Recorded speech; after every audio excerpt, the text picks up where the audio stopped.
Paleta e maleve. Demo, 36 bashki me 304 zona prioritare, mbi 600 shprehje interesi në Tiranë. Franci, me që është kështu edhe i pushtetit vendor, Demo, ti themi pak për atë muhabetin e Korçës. Por në Vithkuq thua. Pikërisht. Në Vithkuq jeton një familje, nën e birë, të cilët janë krejtësisht të pamundur për veprim.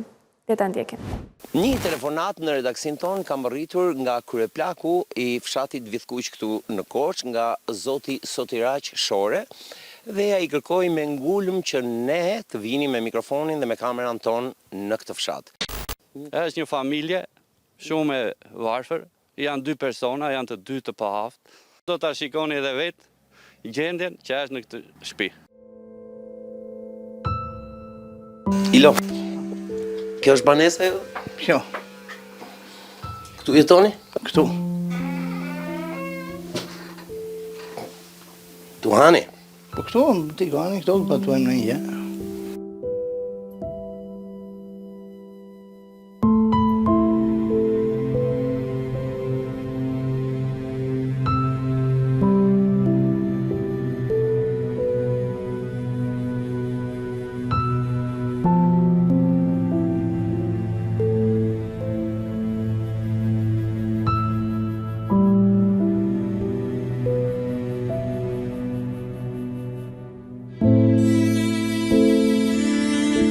Të kjo dhoma banon zonja, në fakt zonja e shtëpisë. Kjo, këtu banon zonja.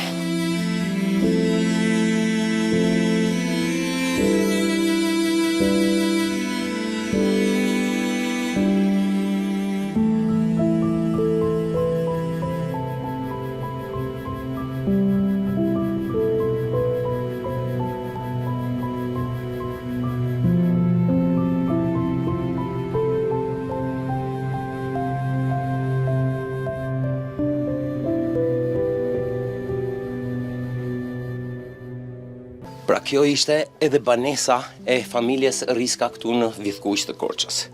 I bëjmë thirrje emergjente autoriteteve të ndërhyjnë, sepse është e sigurt se nëse këta njerëz nuk vdesin ndonjëherë nga kushtet e këqija apo nga i ftohti, është e sigurt që shumë shpejt, Zotin falt, jeta e këtyre njerëzve do të jetë në rrezik nga shëmbja e kësaj banese.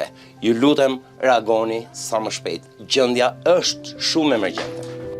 I kam dërguar shkresë dhe bashkisë edhe prefekturës. Më ka kthyer përgjigje bashkia, po përgjigje e ktheu që nga zyra se nuk erdhën ta verifikonin. E kthevi kështu që jo, këta janë me probleme dhe nuk ka dashur të ndërtohet shtëpia, janë me ndihma, janë trajtuar me ndihma. Po janë të paaft mendërisht ndërkohë për që mpal në këtë proces apo jo? Patjetër. Juve ju keni bërë qartë që ata nuk janë të aftë mendërisht për që mpal në gjithë. Dhe në shkresë më ka dërguar që zonja është me probleme mendore dhe nuk. Pra duhen disa institucione këtu për ta bërë të mundur. Po këta është e mira që të jenë në një qendër sociale, ndonjë ashtu se këta janë të paftë. Këta për të mbajtur shtëpi prapë nuk e mbajnë dot, është e vështirë. Erdhën e nxorën pa banueshme këtë shtëpi. Çfarë muaj, çfarë viti? 2025, në shtator, nëntetor, pse mbaj mend, fiks, po që folëm që ti bëhet kjo ndërtesa, të kalonin dimrin të paktën. Që ka kaq e vështirë për bashkinë ose për shtetin, që të bëhet një ndërtesë e vogël, një dhomë me një banjë, se këta s'ka as banjë. Para një viti a 2, i ra zjarri, mu mblodhën të tërë e shojtën. Kur ra zjarri? Brenda, ja vuri zjarrin brenda në shtëpi. Mori zjarr, po ndodhen njerëz që ishte ditë. Nëse që natë, do që djegur kjo, do që djegur shtëpia tjetër, kjo lart. Se e ndezin zjarrin brenda? Po brenda. Brenda. Ku banoni ju? Ja, ku kam shtëpinë tu prapë. Shtëpia ngjitur me shtëpinë e familjarëve tjerë. Po. U lutem shumë, ju lutem. Bëjni dermanë se unë jam 75 vjet grua, edhe po ruaj zjarrin të natën. Nuk, se ajo bën zjarrin, o gjako është i paber, i prishur, merr zjarr, ku të vete, të digjen për së gjalli. Ajo shtëpi është bërë që me 27-ën, ajo mund të jetë gati 100 vjeçare. Po shtëpia është hanuar, gati po pikërisht, edhe kjo është problem. Neve jemi të shqetësuar në fakt, se këta janë edhe njerëz që nuk janë aq që... Janë të pamundur. Po. Ka ardhur kush? Po, autoritetet kanë ardhur sa për syve faqe. Ajo që është e rëndësishme në këtë histori është fakti që ankesën këtu tek Gjadat e ka bërë pikërisht kryetari i fshatit. Po, por edhe njësia administrative ishte shumë e shqetësuar për këtë rast. Ndodhemi këtu pranë qendrës administrative Vidkuq me zotin Sotiraq, i cili sigurisht do të na shoqëroj në këtë rrugtimin ton. Zoti Sotiraq, unë them të shkojmë, ndoshta takojmë ndonjëherë përfaqësin më të lartë të qendrës administrative, i cili është Ilia Prifti. Ilia Prifti, në zgaboj. Shkojmë. I bëjmë zotërisë pyetje. E tentuar disa herë, po problemi tek ata ka qenë se s'ka dokumentacion shtëpia. Zotëri, kemi të bëjmë me dy persona të cilët janë të paaftëmendërisht për të vepruar. Po, pra po. Nuk mund të jenë palë ata. Që të ndihmohen, duhen letra. Po ata nuk mund të jenë palë. Po pra, megjithatë unë prap kam insistuar dhe jam interesuar për të gjetur materiale për të ndihmuar për të bërë shtëpinë. Me sa shoh, dy autoritete që kanë përballë, të cilat më thonë kemi bërë përpjekje, por s'na është dhënë ndihmë. Ja pra kjo e përpjekja. Kaq. Jo, kjo është thjesht një përpjekje, rezultat nuk ka. Tashti, unë mendoj. A vemi të tre i bjem derës bashkisë, mbase, mund ta gjejmë një zgjidhje të tre tani bashkë. Shumë bukur. Shkojmë. Ti mendon se unë nuk dua, se nuk kam shkuar apo... Nuk e kam thënë as një sekond. Po, jo në bashki, po na çon në Tiranë po duash. Të tre drejt bashkisë së Korçës. Shkojmë. Shkuam në bashkinë e Korçës bashkë me kryetarin e fshatit dhe kryetarin e njësisë administrative. Atje Franci ishte thagmë dhe na kërkuan që ata dy të sëmurët, me shëntetin mendor domethënë, duhet të përdorni dhe i Albanian. Të tre drejt bashkisë së Korçës. Shkojmë.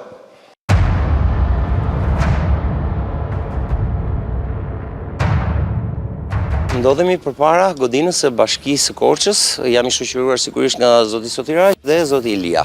Unë dua të di çfarë mund të bëjmë për ata familjar, për familjen Riska, para se të ndodhi ndonjë tragjedi. Nga ana e bashkisë është një projekt që duhet të aplikoj vetë qytetari. E pamundur, nuk mund t'i kemi palë, jo, është detaj shumë i rëndësishëm. Për projektin përmirësimi kushteve të banesave ekzistuese. Ky është projekt që mund ta futim nga bashkia. Tani, ajo që duhet është dokumenti i pronësisë. Për dokumentin e pronësisë nuk mund të ndërhyjë bashkia për një pronë private. Duhet të aplikojë qytetari. Dhe ne do flasim për ta ndihmuar, për ta zgjidhur sa më shpejt të marrë dokumentin e pronësisë. Pa patur dokumentin e pronësisë, nuk aplikon dot në përmirësimin e kushteve të banesave ekzistuese. Unë vetëm një pyetje kam, për mua ka rëndësi vetëm jeta e atyre banorëve, se si është procedura, pastaj kjo ju përket juve. Unë nuk dot në kredencialet e tij, për të bërë procedurën unë në bashki, më duhet dokumenti i pronësisë. Tani ti nuk mund të vish të më thuash mua, edhe një të lutem, se nuk të le të mbarosh fjalinë. Për mua ka lidhje. Të lutem, ti nuk mund të vish të më thuash mua që ky personi nuk është i aftëmendërisht, pa pasur një dokument ligjor dhe të vi unë tani të... Po nuk po të gënjej. Nuk po të gënjej. Tani, gënjen apo nuk më gënjen, kjo nuk është, edhe kësaj do të hyjmë tani. Po patjetër më hyn. Masi zyrtarisht me shkrim, të lutem, që nuk është i aftëmendërisht dhe pastaj të marrim masa ne si. Çfarë do të thënë që s'është i aftë? Ta sjellun shkresun ty. Po ti e di këtë çfarë do të thotë. Është se kjo nuk s'ka sens. Tani ti. Nuk kemi të bëjmë me jetë njerëzish kurse ti më thua më procedura. Profsh. Shkojmë prapë në bashki.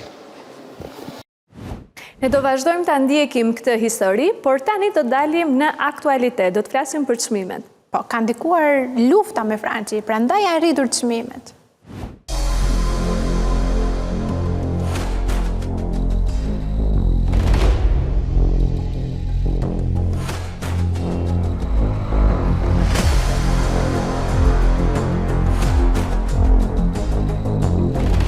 Përshëndetje të dashur miq të emisionit Gjadat.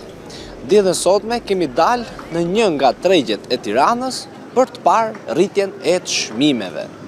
E dim shumë mirë që shtypi i shkruar, por edhe televizionet e kanë trajtuar këtë çështje tashmë, por ne do të shikojmë nga afër se si ndikon kjo rritje tek qytetarët. Nëse një vit më parë, me 1000 lekë të reja, mund të blehet disa ushqime bazë të shportës, tashmë kjo kosto është akoma më e lartë. Si mena ti, unë jam pensioniste, si mena? Besoj që du ta ketë vështirë. Tepër të vështirë e kene. Kene produkt që e ke hequr vetë shtoko, nuk e ke blerë, për shkak se janë rritë çmimet? Produkte sa dueshme, frutat I kam heqë. Kemi hequr shumë gjëra se kemi pensionin e ulur. pastaj të tjera. Ja, shohim që dy pak gjëra sa të kanë kushtuar këto. Po 4.000 lekë. Dy gjëra të vogla. Po. E presim në rritet pension. Si të duken çmimet këto kohë? Po ne këto çmime, do të them nona i gjotë tamam për smari, sot kam marrë pensionin, pensioni është 160.000 lekë. Sa e vlerë sot i atë çmime? Ka për të thonë. Sa i vlerë sot këto çmimet i atë shkojt paguj drita uj? A çfarë shkojt paguj ilaçet? A drita ta, uj. Sa kanë kushtuar këto që keni blerë sot? Po bonde sa lek bonde 1 kile domate re. 3.000 lekë. Me banane. Po ne i kena se i ato smur për limonat. Keni një produkt që e keni hequr këto kohë, nuk e keni blerë për shkak të rritjes së O, çmimeve? qyqa. Nuk është se marrim fruta, nuk marrim dot. Fruta jo. Jo, ku me qartë i marrim? Atë marrim domate, 140.000 lekë pension. e patate, e kastraveca, e të ham i gjellë. Kalëm Keni një familjar që ju ndihmon këto kohë që janë rritur shumë çmimet? Ja, Ne jemi vetëm vërë grua, kemi 2 vajzat ato martuar janë, punë vetat. shti thush, ato kanë hallet e veta. Janë rritur çik çmimet? A që pyet ma, Rrit shumë. rrot më qëri, e këtë më qeveria për këtë punë. Ata jasë menoj për poplin fare më blajmë. Ata duhet të mushin që patë të tyre. Që ke saliu, që ke heti edhe me radha. Ja më vlaqë. Cilat janë produktet që këto kohë ke filluar ti me një nosh, nuk i ke blerë? Po domatë, po. Nuk. Gjithmonë zarzavatet, frutat, të gjitha të shtrenjta.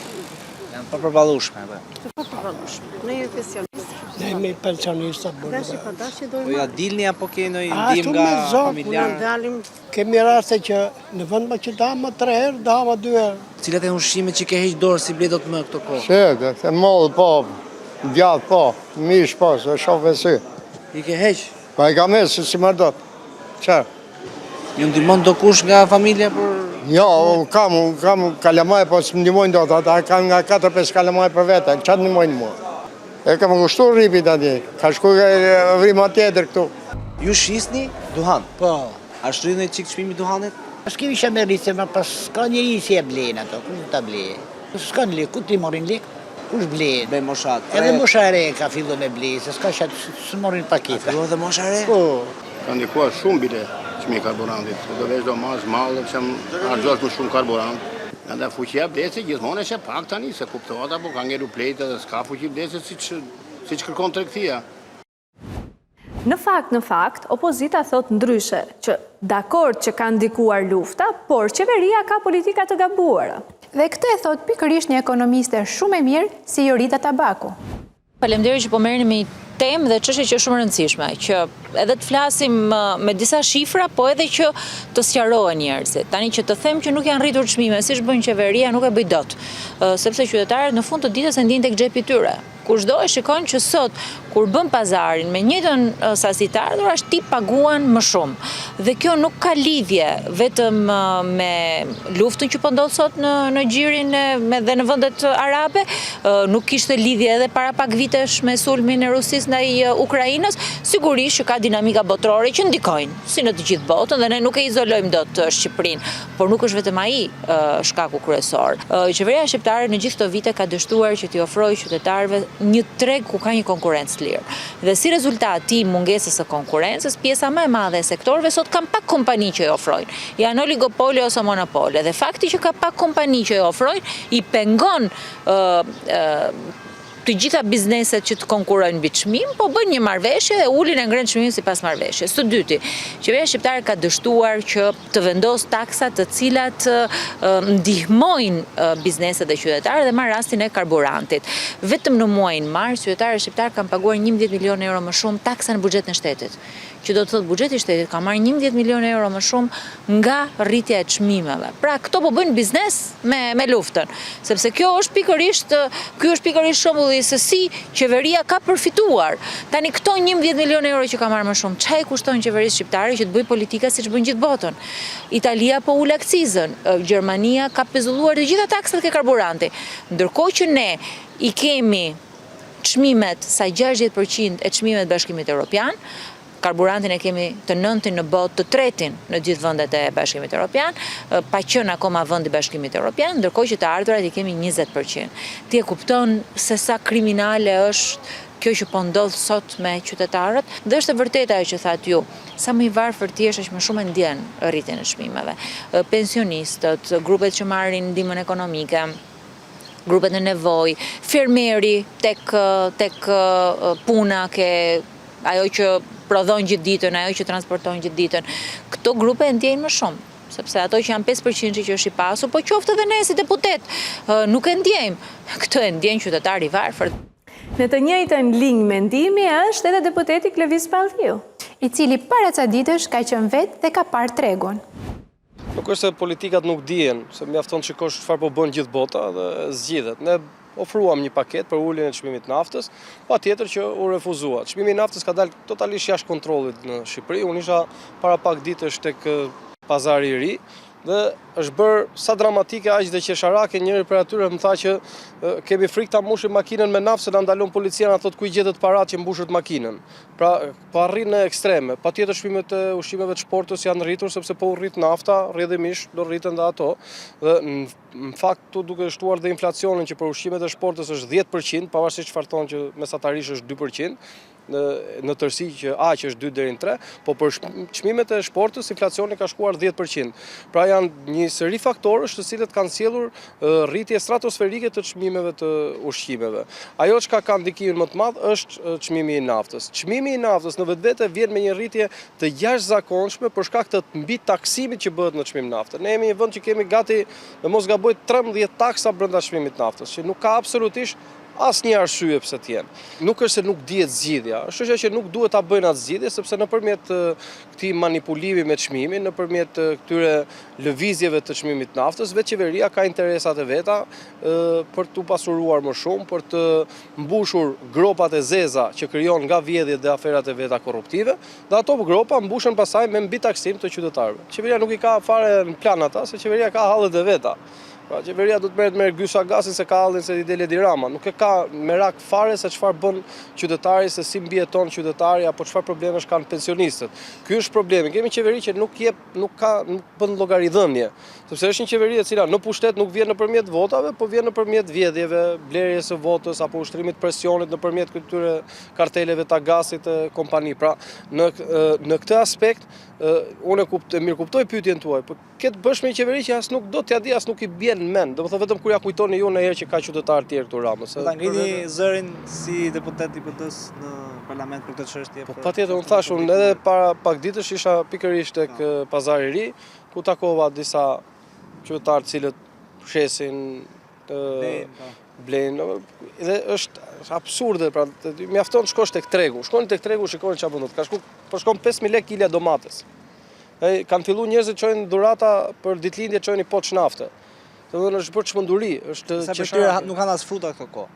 Kemi lënë një jatë sepse nuk. Po, disa fruta nuk preken me dorë sepse janë bërë shumë shtrenjta. Pra domethënë është dramatike, është një situatë që nuk ka absolutisht asnjë shpjegim, dhe ju garantoj që ajo zgjidhet për 24 orë çmimi i naftës. Mjafton të kesh një qeveri të përgjegjshme. Po specialistët o Franci, çfarë thon për këtë çështje?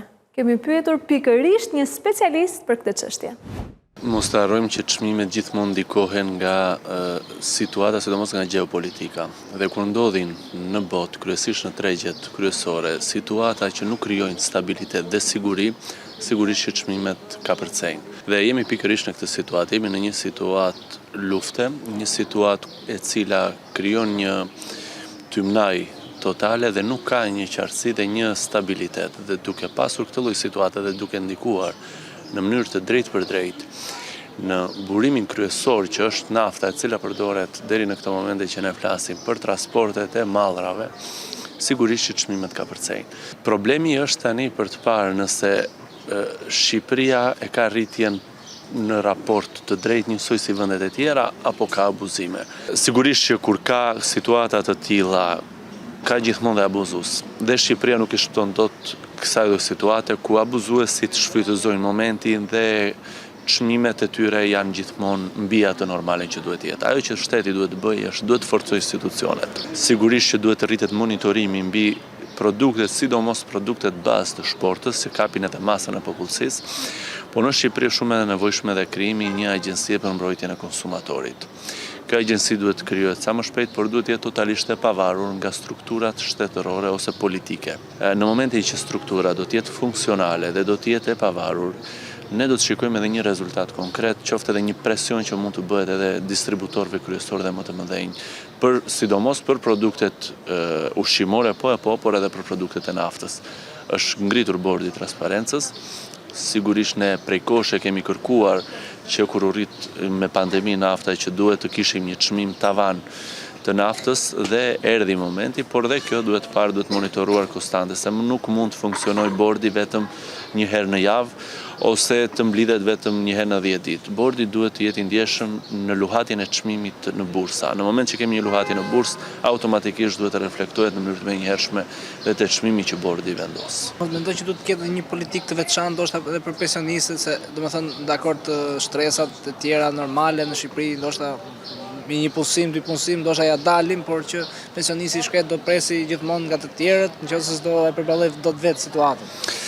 Pensionistët sigurisht që hyjnë te shtresat e nevojë dhe janë shtresat më vulnerabël në vendin tonë dhe sigurisht që duhet të ketë një përkujdes më të madh në krahasim me pensionistët dhe në fakt njerëzit që kanë edhe probleme shëndetësore. Por ama sidomos për pensionistët. Është për të përshëndetur nisma që qeveria merr me këtë çështjen e pensioneve, por ama unë mendoj se nuk është e mjaftueshme. Ka akoma shumë nevojë pensionisti që të ketë edhe favorizime të tjera, sidomos për produktet e shportës ose edhe në këtë moment që po flasim për energjinë elektrike, nuk duket sikur do ketë ndonjë rritje, por ama e lehtëson se ka ndonjë lloj kompensimi nga shteti. Por produktet e shportës, të paktën, produktet bazë, unë mendoj se qeveria, nëse do vazhdoj situata e çmimeve të rritet, qeveria shqiptare duhet të mendojë politika sociale për pensionistët që mund të jenë me ndonjë bonus mujor, ose mund të jenë edhe me një shport të garantuar për pensionistët. Kjo duhet parama, sepse tham që kjo situatë nuk dihet nga një ditë në një ditë tjetër ndryshon. U duk sikur do kishte një marrëveshje paqe që do ndikonte në mënyrë të drejtë për drejtë në uljen e çmimeve. Kjo lloj marrëveshje nuk erdhi dhe tashmë duket sikur situata është më e agravuar. Vetëm e gjë thjesht duhet të kemi kujdes dhe duhet të kemi një monitorim. Mos të harrojmë që rritja e çmimeve ndikon në mënyrë të drejtë për drejtë në uljen e konsumit dhe kjo pastaj do krijojë një vorbull në ekonomi, sepse ulja e konsumit do të thotë një më pak shpenzime nga ana e qytetarëve, më pak lekë që qarkullon. Kështu që është një situatë shumë delikate. Shqipëria deri tani ka njojtur një rritje ekonomike, por ama duhet të mbajtur në këmbë kjo rritje ekonomike, sidomos në këto momente të vështira që ne kemi. Jemi te turizmi, tani do të shohim një Pogradec cop-cop. Rrugët e prishura, të gjitha gjërat cop-cop, rënoja, ç'të të them? Edhe ky në fakt ka qenë premtimi elektoral i kryetarit të bashkisë që do ta bënte Pogradecin si as shtetit më.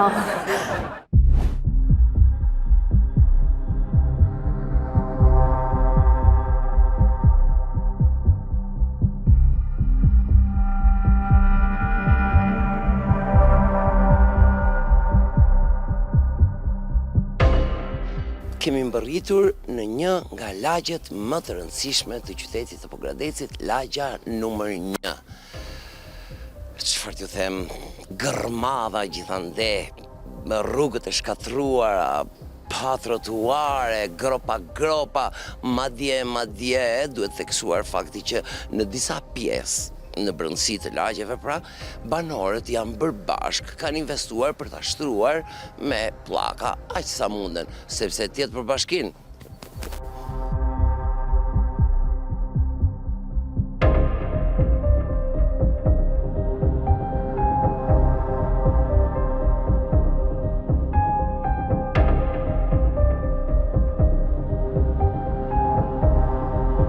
Si ka mundësi që nuk vëdor njëri këtu, sepse këtu është një ndër cepet më të bukura të Karajibeve. Aroma e shtetit, dora e shtetit së ndjetë fare. Po çfarë bëj shteti kemi lajmëruar dhe ne na lidhet pallati, na vet, ja ato janë çukitur atë vet. Ja do vim, hiç. S'kan ardhur. I kemi lajmëruar, do vim, çkini do vim, tu lidhem tër pallatin po.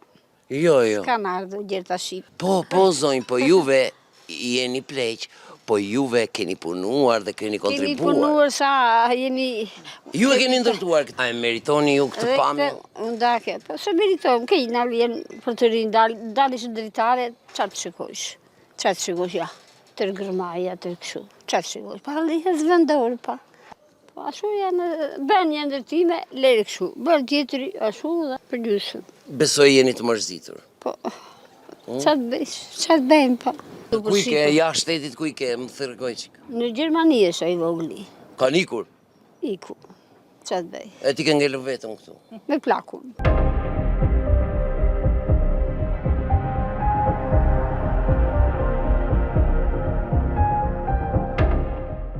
Kemi ardhur për të hedhur një sy, për të bërë një vëzhgim, edhe për të konstatuar sa gati është ky cepi i Karaibeve, sa gati pra është për sezonin e ri turistik.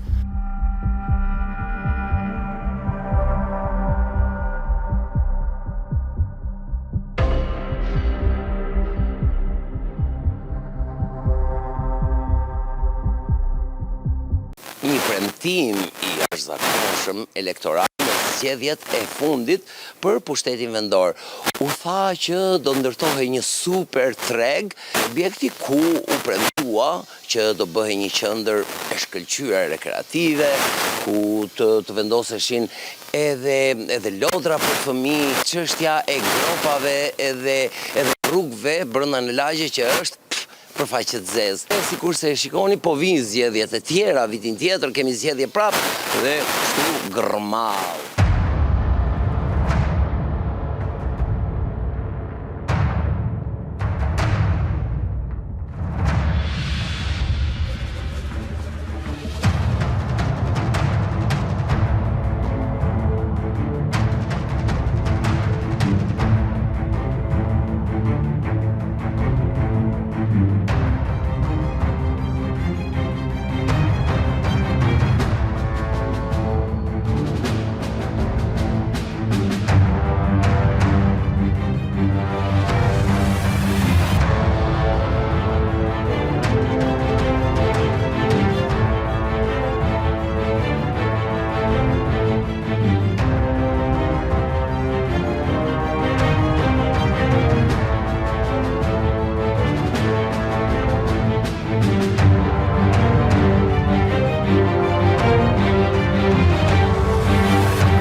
Pse është kështu, kaq... Pse është kështu? Po jo, ka spjegim kjo gjëja. Tani, a Po ti je qeveritar, përse është kështu? Jo, unë jam qeveritar. Ne jemi ankuar, jemi bërë, ju mendoj nuk e vini ujë në zjarriç? Po unë jam qeveritar, zotëri. Po shteti ka fajtë, si ka fajtë... Ja keni kërkuar juve? Me qindra hera. Kur ka qenë era fundit? Po të mos e di unë kush ka qenë era fundit. Po si ka qenë përgjigja? Po të shtrojmë. Se kur dështrohet, kujdo. Sa vite ka që të dështrohet? Ja, që kur prish sistemi, ja, kështu është. Po talësh, do më thënë, që nga 91 shi? Që nga 91 kështu është, po që. Asi që s'ka ndryshuar? Pas dje, po që. Ja, ka ndryshuar në një, ja. Shakulli i inverorës është. Po i thonë 20 vjetës, të tri. Apo jo më i buke, që kur ka kjo, ka shtruar kjo sistem këtë jo. Se ka shtruar në inverorë? Kur vjen fushata, nuk vi unë këtu për të premtuar, vinë politikanët dhe juve, ditën që bëhen votime, ju shkoni me vrap, e kuroseni, kollariseni, zbukurojeni, parfumoseni. E japim atë që duhem. Edhe shkoni duke kërcyer, ju se do votoni. Për shkojmë, e kam e qefu në të votoj ty, do vi se të kam e qef, të kam... Po, ja, këto janë pasojat. E asaj dasmës. Po tash se dilni gënjeshtar ju që duhem. Unë dal gënjeshtar. Po do jo, me kupton ore tash. Them se del ti gënjeshtar. Me qeveri jeti, sa shumë më hajër nuk et. Si e? Mblithi mendjen, a? E ja, Franci, duhet jetë njeriu shumë i kujdesshëm kur premton, sepse ëndrat i kishte kryetari, ama lekët i ka kryeministri. Pikërisht, edhe për këtë mandat, kjo ëndër u dojq, ky premtim u dojq. Tani të shikojmë pak për mandatin tjetër. Tani ndodhemi pikërisht tek godina e Bashkisë Përgadec dhe do tentojmë të marrim ndonjë përgjigje. Shkojmë një herë. Përveç angazhimit elektoral, ky ka qenë vizioni i kryetarit të bashkisë i zgjedhur dhe normalisht çdo investim kërkon kohën e vet. qoftë në projektim, qoftë në aplikime, pasi bashkia nuk ka mundësi për ta vetë financuar 100%, kemi kërkuar bashkëpunëtor, qoftë në forma partneritet publik, qoftë në financime nga projektet e Bashkimit Evropian. Gjithsesi, jemi në fazë analizimit të projektit nga Fondi Shqiptar i Zhvillimit dhe shpresojmë që ta aprovojmë me këtë të fundit. Nuk është e thjeshtë, domethënë për një bashki relativisht të vogël që jemi ne, që të realizojnë këtë lloj investime pasi kërkojnë shumë fonde. Kur u prezantua në fillim, u sqarua... U prezantua si ide, si vizion. Ne kemi mbi 4 vjetë që merremi me investimin e Lungo Lagos, të shëtitores nga Moli deri në Drilon. Janë investime të mëdhaja, që normalisht analizohen nga financues si KFV-a, konkretisht po flasim për një investim tjetër, i cili ka mbi 5 vjetë që është premtuar, do më thënë sepse i kemi marrë, po themi, angazhimet qoftë të qeverisë, qoftë të donatorëve, por normalisht kërkon kohën e vetë projektimi, aprovimi, tenderimi e tjera. Kështu që teorikisht këto investime zgjasin. Thash, është projekti i madh se për buxhetet e qyteteve të mesme të vogla që jemi ne, është e vështirë për të bërë në kohë rekord. Por që vizioni vazhdon dhe ne po merremi seriozisht, jemi duke pritur përgjigje nga Fondi Shqiptar i Zhvillimit për financim dhe kemi marrë, po themi, angazhime jo zyrtare, por ju ka pëlqyer si ide, si formacion, si projekt, dhe presim që të finalizojmë, po themi, investimin. Besoj, unë jam ekonomist me profesion, por me diskutime që kemi bërë me kolegët dhe me ndjekësit e procesave, besoj që pas aprovimit të projektit, një vit e gjysmë, 2 vjetë mbyllet. Me pak fjalë ky ngelet një angazhim për të kryer në mandatin tjetër. Ky është angazhim që qyteti Pogradeci do ta ketë. Pastaj mandati tjetër është ne kuptova.